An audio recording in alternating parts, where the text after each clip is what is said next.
যেন আজহার নাকি মাজার একজন আছে, আগে ওরা খাইছে এখন এরা খেতে চায় না, কি বলছে না?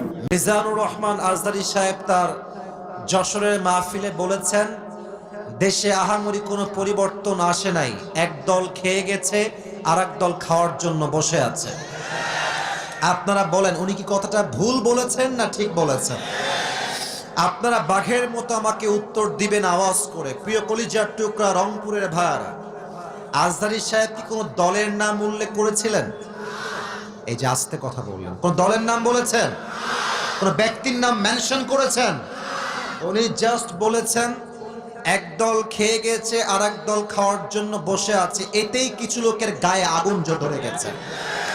আমরা কোনো দলের নাম উল্লেখ করি না। আচ্ছা, মনে করেন যে আজহারী সাহেব কোন দলের নাম উল্লেখ করেই ফেলেছেন, কোন দলের নাম এক্স্যাক্টলি মেনশন করেছেন, তো আমাদের কি জনগণ হিসেবে বাক স্বাধীনতা নেই? বলেন সবাই, আছে না নাই? যদি আমাদের বাক স্বাধীনতা কেউ কাটতে চায়, তাদেরকে আওয়ামী লীগের ইতিহাস মনে রাখতে হবে। যুবক ভাইরা আমার, তো আমি দেখলাম একজন নেতা, তার নামটা আমি জাস্ট বলেই ফেলছি, ছোট্ট নাম বলছি, দুদু সাহেব। উনি বললেন কোথাকার কোন আজহারি মাঝহারি মিয়া, আজহারি কি মাঝহারি?